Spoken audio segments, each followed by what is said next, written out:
Halo kawan, nah, ini kita akan melihat nilai kritis ya. Sebuah uji dua arah. Ini kita dikasih alfanya adalah 0,05. Alfanya H alfa sama dengan 0,05. Oke, Z kritisnya adalah setengah dari 1 kurangin 0,05. Berarti sama dengan Z dari berapa nih?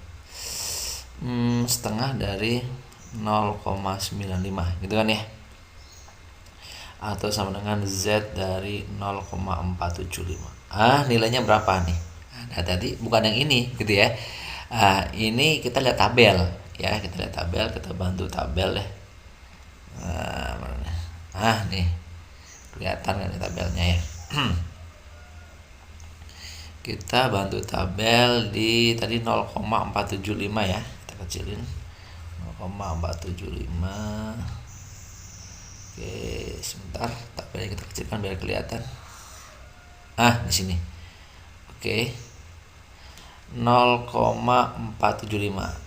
Di mana nih? 0,4, 0,4. Ini dia. Ya. Ini kalau lihat nih, hasilnya berapa nih? 19. Ini 19. Atasnya itu angka berapa nih? Oke, saya geser sedikit. Ini dia. Ini lihat, ini 6 atasnya. Ini 19 berarti 1,96. Oke ya. Sip, di tabelnya 1,9. Jadi dia plus minus ini dua arah ya.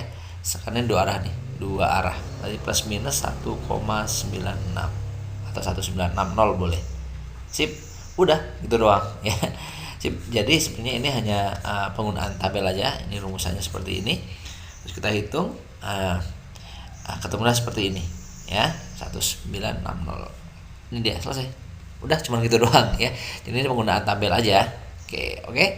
Yang nggak punya tabel bisa lihat di catatan kalian atau kalian download juga banyak. Oke, itu tabel distribusi normal namanya. See you, bye bye, sukses buat kalian.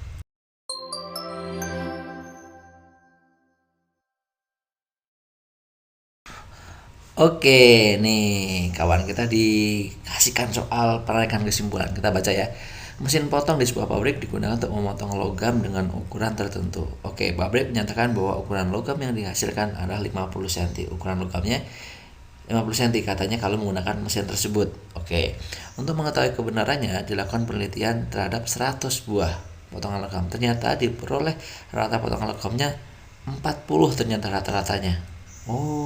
Dengan standar deviasinya 0,03. Oke, jika ukuran logam tersebut terdistribusi normal, selidikilah dengan taraf nyata.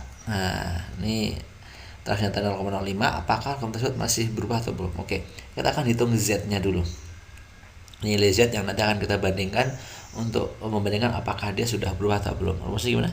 Z atau Z0 boleh sama dengan X min mu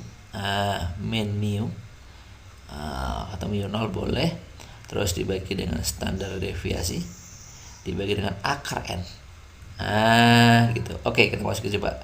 X nya adalah 50 dibagi dengan 40 dibagi dengan 0,03 dibagi akar N nya itu 100 gitu ya. Berarti ini sama dengan 10 dibagi 0,03 dibagi lagi 10 ya, atau ini per 10 itu sama aja. Oke lah, nggak apa-apa sini 10. Oke, 10 nya itu bisa naik ke atas sana. Sebenarnya berarti Z nya sama dengan 100 dibagi dengan 0,03 gitu ya. Atau sama aja dihitung juga, ini sama aja 1000 dibagi dengan 0,3 sama aja, atau sama aja 10.000 dibagi dengan 3. Kalau 100 dibagi 3 itu 33. Kalau 10.000 berarti 33,33. Udah. Ini udah ada nih, ya kan, selesai. Cuman pertanyaannya, apakah logam tersebut berubah atau tidak? Nah, kita akan cek nilai kritisnya. Z-nya itu adalah 1 setengah dari 1 kurangi 0,05. 0,05 nilai alfanya ini ya, sama aja dengan Z-nya apa nih? 1,05 itu kan 0,95 kali setengah berarti 0,475. Ini kalian cari di tabel ya. Kalau di tabel boleh pinjam tabel nih. Ini saya punya tabel. Mana ya? Oke, ini tabelnya. 0,475 kelihatan nggak? 0,475 tuh di sini nih. Ini. Ini 0,475, nilainya yaitu 19,6. Oke, nilainya 19,6. Ini 1,96 maksudnya. Sedangkan ini, nilai zat ini sudah lebih besar daripada ini. Karena ini nanti kita bisa pakai pengujian dua arah, ini nanti kita bisa pakai plus minus.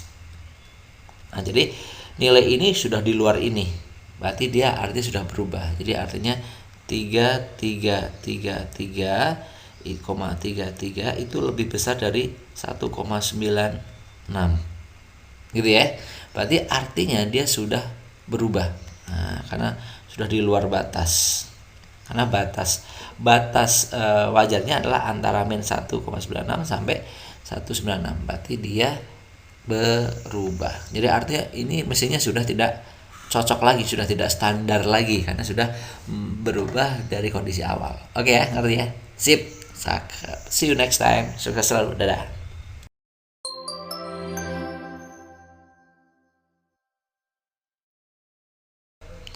Oke, nih kawan semuanya ya, kita dikasih tahu nih, kepala sekolah mengungkapkan mahasiswa yang berasal dari kelas unggulan akan lulus ujian dengan skor di atas rata-rata.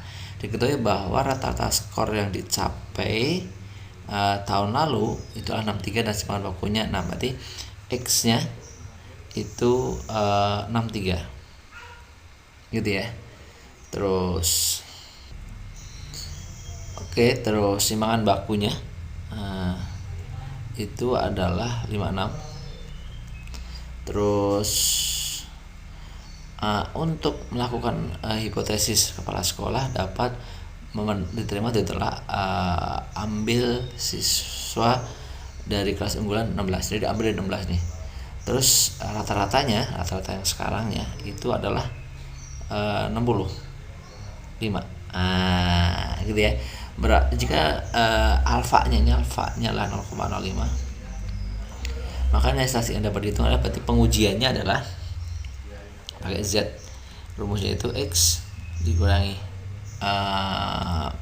rata-rata. Oke, rata-rata sekarang ya dibagi dengan simpangan baku. Jadi berapa nih?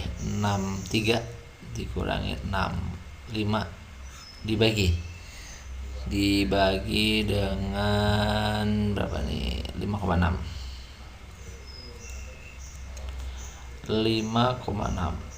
Oke, berarti ini sama aja min 2 dibagi 5,6. Oke ya.